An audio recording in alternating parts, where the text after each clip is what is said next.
I only have one question. Why do people take emotional, let me just say emotional, why do people take emotional harm so easily, so lightly? Why would people take emotional harm that all those Denmark players had? What was the purpose of them going back into the ground? What was really meant for them to do while they were so drained and disappointed and frustrated out of fear? What was the purpose of going back into the ground?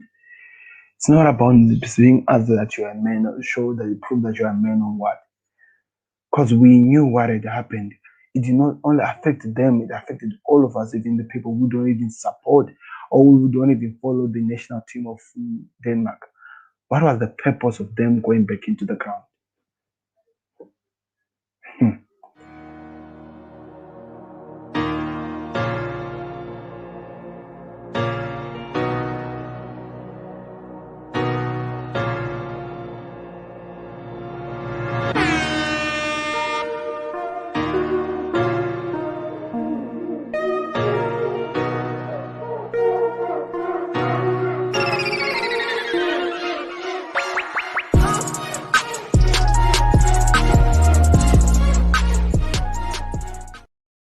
Hello, world, and welcome back to another video. This is the Football Connect. I'm your host, Sam, and we are back again with the last show of the day. As I always tell you, it's Euro Talk, guys, episode 3. We are covering the good and the bad and the goddamn horrible things that happen during the day. At the same time, we look at what's going to be happening tomorrow as we continue with the Euros. Remember, we are not stopping here. There's two more that is going to come, and the Euro is just getting started. Day 2 and the 3 amazing games that were played today. One should have never been played, but 3 amazing games that were played. We're going to start with Wales first. Wales were playing today against Switzerland, and I have to say something. You heard me yesterday. I ruled this team out before they even got into the stand. I drew them out and I told you guys that they were not going to deliver anything because I thought, oh, at least in my mind, I thought that Switzerland was a better team than Wales. And I thought, looking at what happened yesterday, yesterday between Italy and Turkey, I thought that maybe those two teams, in terms of performance wise, they could be the teams that can play so well and actually prove that they own Group A and help out that the other one finish number one, which I'd already predicted that Italy are going to finish number one. Then Turkey comes number two. Then the rest it goes with either whoever's going to be number three, Switzerland or Wales. But in my thoughts, it was Wales that was supposed to be number four. But today, what they did today, Wales, was this, and they played their plan. They made sure that these guys don't get the balls to their best players. I'm talking about Switzerland. Were not allowed to produce or to provide their best players with the chances that they needed. And whenever they were getting the chances, they were not able to finish the chances that they got. And I have to say that was a good plan because it really worked very well for them and it helped them to actually manage to get the 3 points or the three important points that they really needed in this game. And that they got it now, the question that matters is this: where do they go from this? What's going to happen next after they got these 3 points? Because the performance was really what we were looking for, and it was amazing to see them perform to that extent. Now we wonder where they go next after this. Secondly, oh, Mr. When I was doing this thing, Mr. Karen asked the question. He was like, "What is the purpose of this Switzerland starting a game and putting out a player called Zakaria outside?" I didn't know him at first until I saw him getting into the team.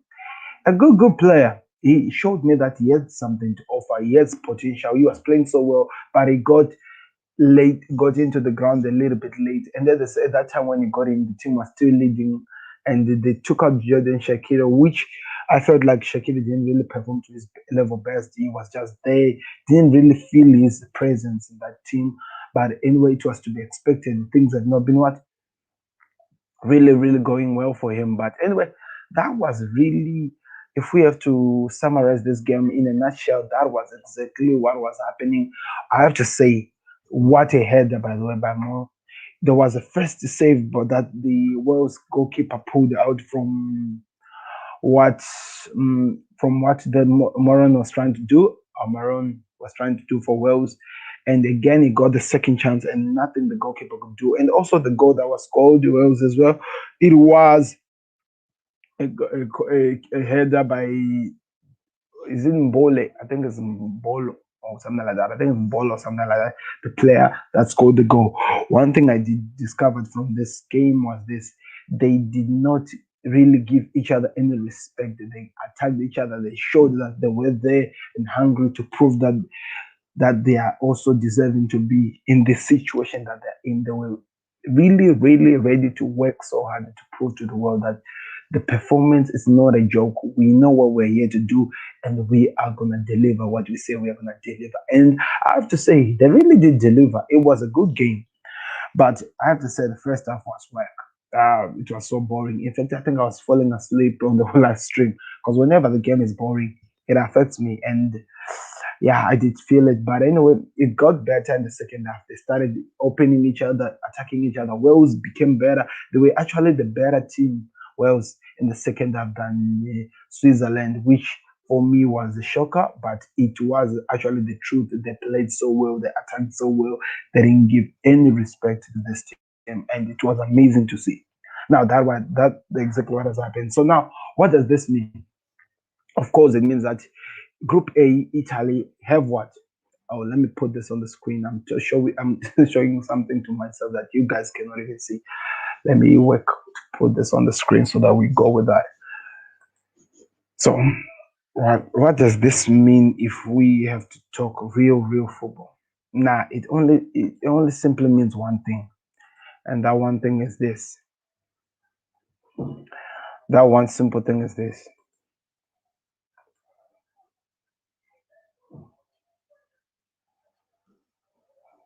that one thing that it means is this: we are going to be able to see the performance continue from this.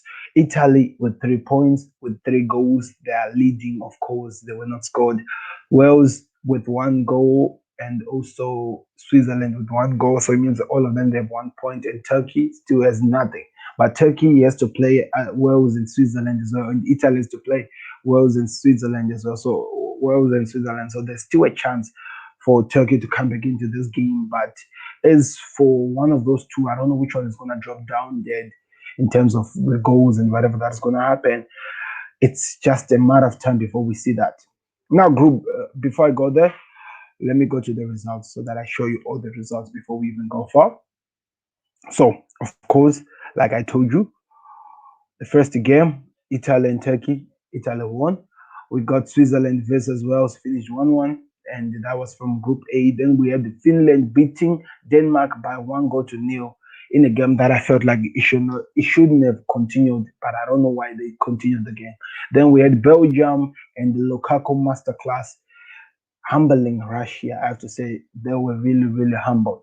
Now let's go look at the group stages and see what this really means and how it's gonna affect the other team as we go in. So Group B, I've already talked about Group A. Group B, I'm going to see why. Group B, Belgium are leading because they did almost the same thing that Italy did, so they are leading. Finland are number 2 because they also have 3 points, but less goals. Denmark, because they've been scored 1, they're number 3, and Russia with their -3, they're below that. So the first two groups of the Euro 2020 have already been covered. The first games have been played. Tomorrow we'll be watching Group B and Group C and D. But anyway, now let's talk about the other game. Let's talk about the games now. I've already talked about the Wales game and how it went for me and how I felt. You guys, you can let me know what you thought of the game in the comment section. It's always important. Click that like button and subscribe to the Football Connect. So the next game was Denmark versus Finland. Now, I talked about the average in the Wales game. And now with the Denmark game, I'm talking about the horrible, not only the ugly, but the horrible. I was not covering this game. The Football Connect was not covering. And I have to say, with the way I was affected, you actually guys have to thank the Lord that I didn't cover. If you have questions how much I was affected, check out the video that I did, which was written update, where I actually had to cancel which was written at there. Just go check it out. You will see how much this injury affected me. I was really confused. And the worst part, which was eating me, that I didn't get any information over the incident. So as the game was going on, Christian Eriksen just went down. Apparently, now that it's now some hours now, they are telling us that he his heart eventually just stopped. Like his heart just stopped pumping blood, and I wonder what did that even mean? What is happening? Does he have a heart problem? What is happening? Does he need a heart transplant? What is happening? A good player we have been watching for such a long time, performing well in Italy and also as well in the Premier League and in Tottenham Hotspur, just goes down for no apparent reason and his heart fails. How does that even happen? There are still a lot of questions to be asked. And what led to this? What is causing? Is it because of the hot weather that people in Europe are experiencing at this moment? What really caused him falling down just like that? Because he was running. I know he was in a game which it was more physical because they were calling it a derby. I'll still have to find out why it was called a derby, but they were calling this game a derby, and there were a lot of body checks that were done, and it was really really crazy. So if you want to find out more what I thought about these things and how things went in, I'll really advise you that you check out the video that I did, when the one that was written Christian Eriksen is awake. That is exactly when I went into the depth, and also when I got the shocker rumor that, now I talked about the horrifying part. Now I'm talking about the bad. The bad part was this: why did the Denmark players fool themselves into continuing this game? We saw it. Even the supporters who were just watching, who were not even a part of the game, how emotionally drained they were. We saw it. Why were they falling for whatever that they were believing, saying that we are their manning up, continuing with the game? What was really the purpose of that? The reason why UEFA had called this thing down is because they knew that this it's not just an easy, simple injury for to a player. This is something that is shaken the whole dressing room. Even the manager was just on down praying. What motivation were you expecting from a man who have just watched one of his best players almost losing his life in the ground? What was this? We are talking about life here, people. Somebody was about to die. It affects you. It affected him, the player, of course, but all of you were gonna be affected internally because you have spent some days, some weeks, even some months, even some years in the same dressing room with this man. You have been training with him every single time whenever you're preparing for your national game. What was the purpose of coming back into the game? What were you trying to prove? That is the question. We never asked you to come back as the fans. We understood when we saw this situation had happened. We were actually happy when you were going out. What was the purpose of coming back in the ground? And it didn't make sense for me.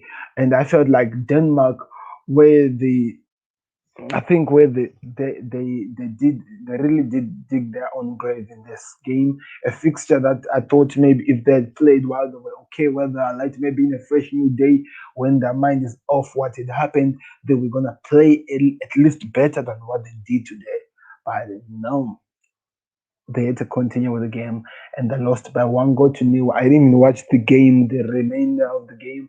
I believe the fans, even themselves, they were afraid whenever one player of the Denmark was falling or anything in the ground because of what had happened earlier on. It was not something that is you usually see in a football match. We have lost a lot of people in the ground, and we were not thinking that 2021 was going to take us, was going to take another player in the ground. And we thank the Lord. Thank you to those people who are praying for Ericsson, and I've been praying here, guys. It's really important that we keep these players in our prayers because they are there representing our country, but at the same time, they're human beings. They are made out of everything that we're made out of, and things can happen. So it's important that we pray for these prayers for these players. It doesn't matter whoever you're praying to, as long as you remember them, because they are giving you the entertainment that we are looking for every single day, and they need your prayers. So that's all I can say. But anyway, that was it. The loss to Finland. So that was That was the bad part about that. Then now we go to the best part of the day, which was Belgium versus Russia. Now I can only talk about the first half. Second half, I have no idea what was happening. But first half, I can talk about what a goal that Lukaku scored, and I love that when he scored the goal, the first thing he did, he ran to the camera and said, "Christian, Christian, I love him." Remembering his teammate who he plays with exactly every single time in Inter Milan at Italy, and it was amazing to see. I was really touched. I loved it. What a goal! What a masterclass performance! This tells you something. We have been rubbing Belgium out of this tournament easily because they didn't perform so well in the past tournaments of the Euro, and also they did try by all means in the World Cup, but Euro they didn't really perform so well. So we were rubbing them out. I was definitely taking them out, but with the performance that I saw today, I have to go rethink what I was saying. I have to go rethink what I was thinking when I was talking because that was an amazing performance. That was an amazing performance, especially from Lukaku. Oh my God, this player is just getting better each and every single day by the day. Anyway, I cannot really go anywhere far, but two goals for Lukaku, then one for who was that? I forgot it. Yeah, it was. But also Russia, we also they dig their own grave. They made silly mistakes. They gave chances for this Belgian team to hurt them, and Belgium didn't waste their time. They really did take that to their advantage and hurt them, and that's exactly what happened. That's exactly how this game went like. And now the question of the day, where do we go from this? Where do we go from this? That's why we think. Okay, now let's move on to the last part of this show, which now I'm revisiting my predictions. I think of I got the Belgium winning correct, but with the number of goals I got that wrong. Finland, Denmark. I thought Denmark was gonna win. Now Finland, nobody was expecting what happened, so I got that wrong as well. Then Wales versus Switzerland as well. I thought Switzerland were gonna have enough to win something, but guess what? They didn't. So I got that one wrong as well.